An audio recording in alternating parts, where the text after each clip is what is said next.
Hari ini ada beberapa hal yang akan Tian sampaikan, yang akan bagikan ke Bapak Ibu terkait dengan perjalanan saya selama mengikuti pelatihan Diklat Guru Penggerak.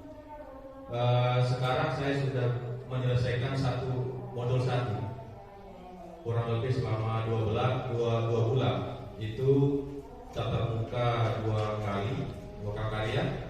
Kemudian selebihnya itu melalui LMS.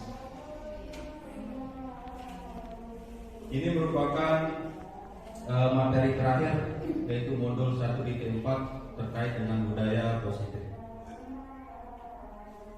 Apa itu budaya positif? Jadi dalam upaya kita mewujudkan lingkungan sekolah yang positif, perlu kita susun budaya positif. Kita bentuk budaya positif. Baik itu yang pertama dari kita sendiri selaku guru, selaku model di sekolah, dan kita harapkan juga terbentuk di murid kita. Jadi budaya positif merupakan nilai-nilai dan kebiasaan-kebiasaan di sekolah yang berpihak pada peserta didik agar mereka dapat berkembang menjadi pribadi yang kritis, penuh hormat dan bertanggung jawab. Next. Ya, bagaimana cara kita mewujudkan budaya positif? Jadi budaya positif dapat dilakukan dengan adanya penerapan disiplin positif. Jadi motivasi manusia menurut Diani Gosyan menyatakan ada 3 motivasi perilaku manusia. Yang pertama adalah untuk menghindari hukuman atau ketidaknyamanan. Kemudian yang kedua, mendapatkan imbalan atau penghargaan. Dan yang ketiga, menjadi orang yang mereka inginkan dan menghargai diri sendiri dengan nilai-nilai yang mereka percayai. Tujuan dari disiplin positif adalah untuk mewujudkan motivasi manusia yang nomor 3, yang dimana murid itu menjadi orang yang mereka inginkan dan menghargai diri sendiri dengan nilai-nilai yang mereka percayai. Itu adalah tujuan dari disiplin positif.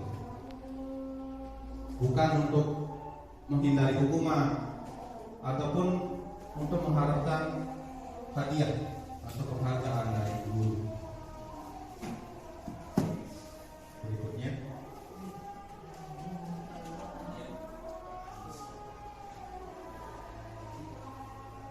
Ya, peran kita sebagai pendiri apa?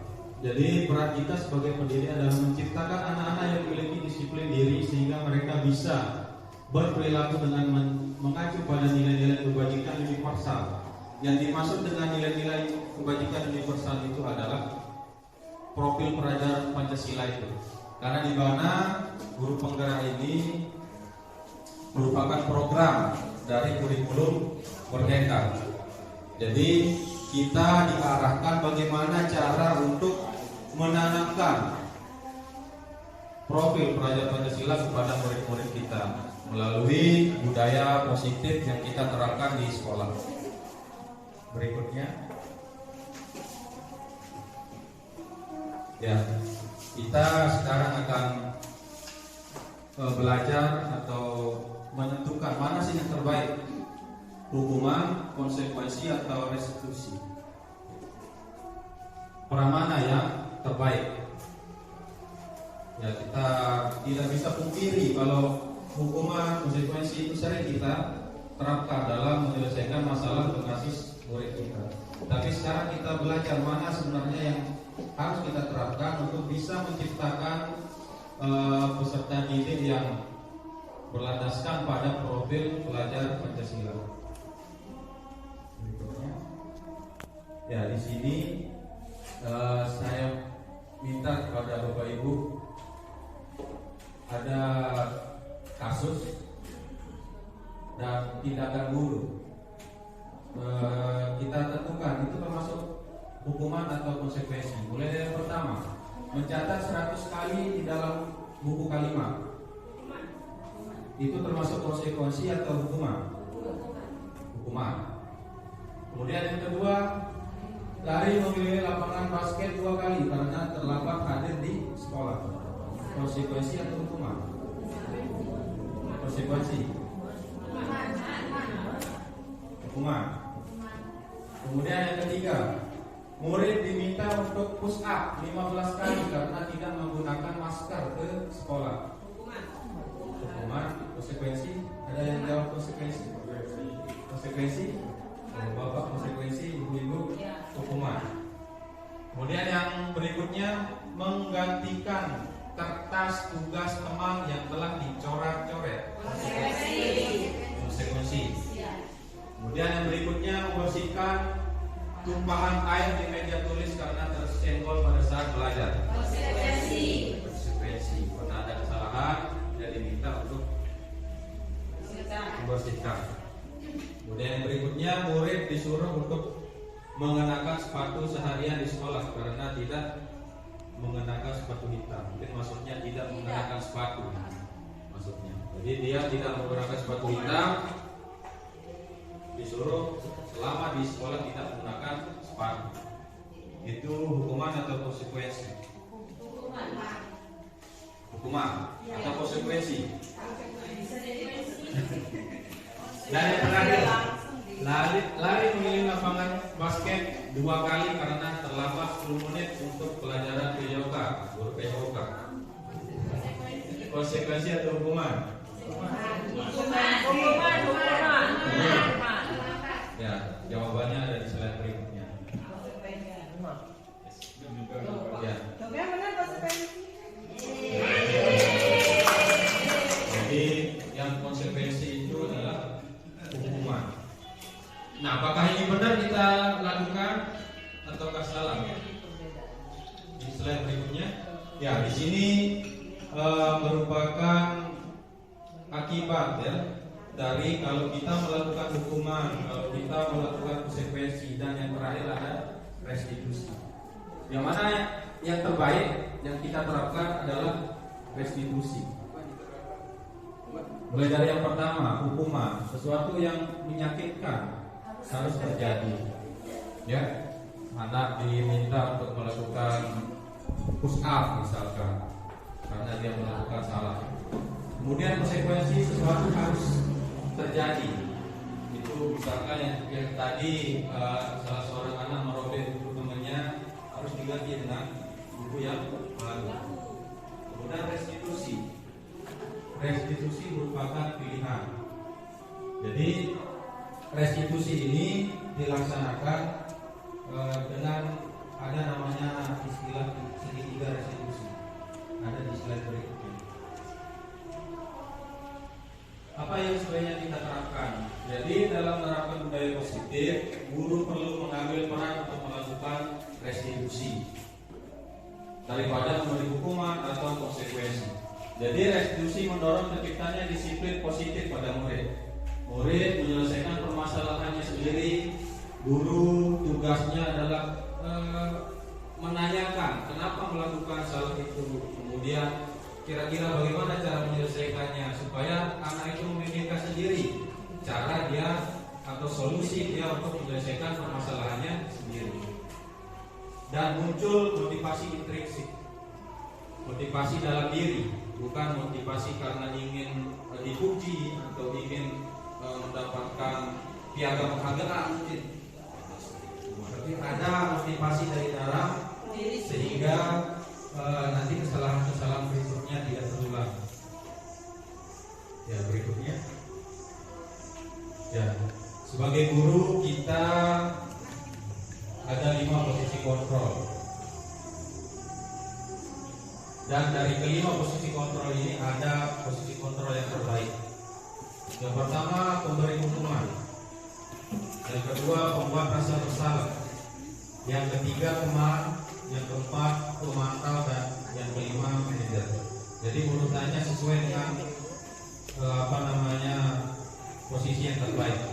Jadi nomor 5 itu adalah posisi yang paling baik ya.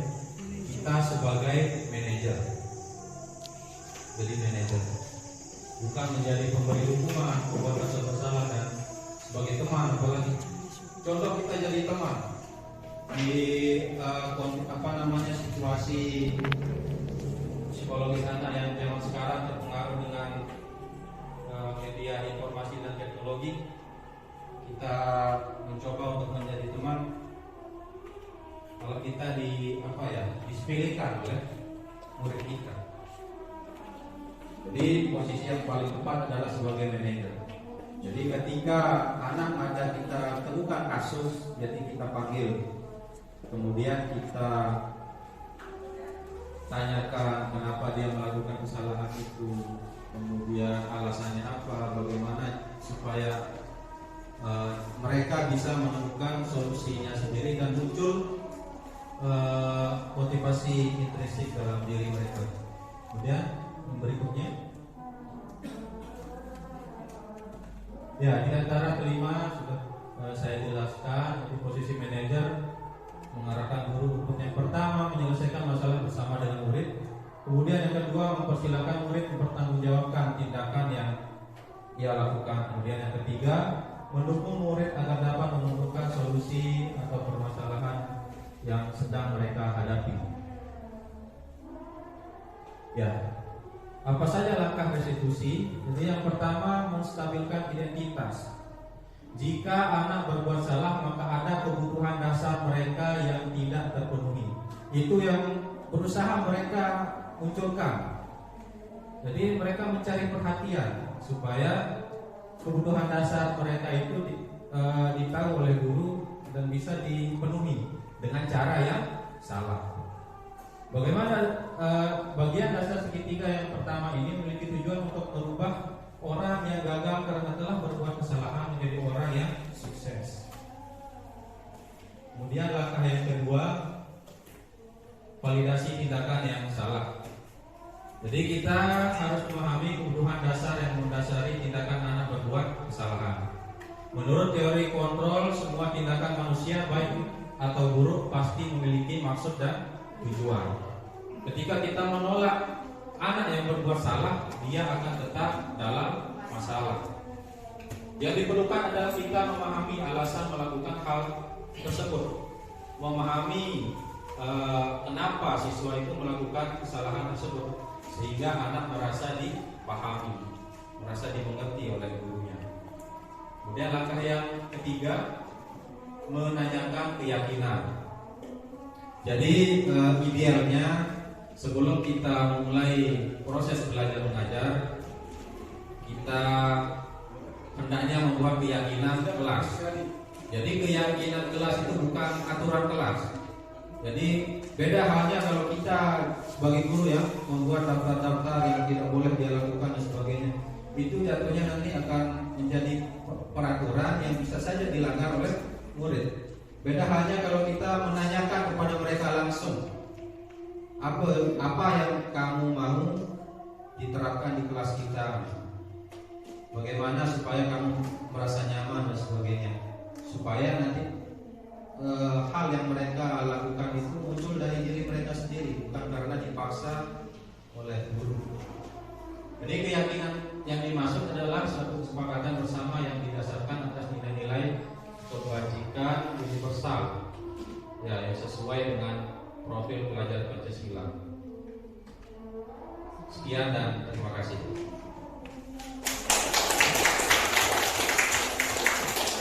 Dan itu saja sedikit pencerahan dari ya. Lebih dan kurangnya mohon maaf. Wabillahi taufiq wal hidayah. Wassalamualaikum warahmatullahi wabarakatuh.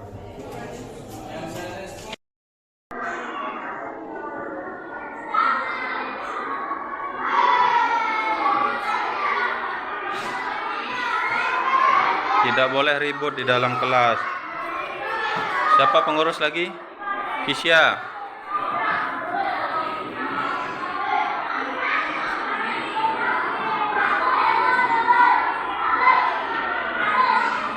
Siap-siap berikutnya.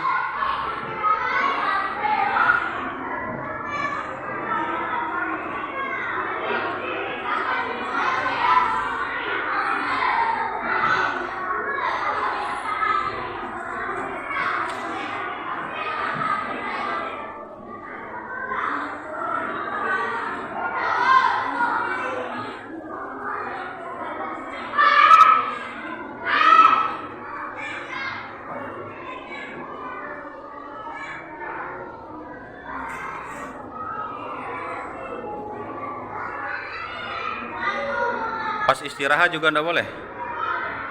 Ya, boleh pas istirahat. Berarti pas jam belajar aja. Tulis lebih lengkap. Tidak boleh makan di kelas pada saat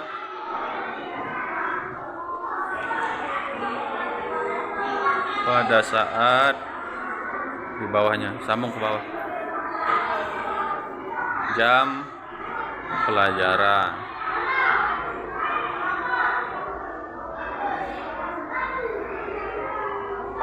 Berikutnya siapa? Pika enggak ada ya?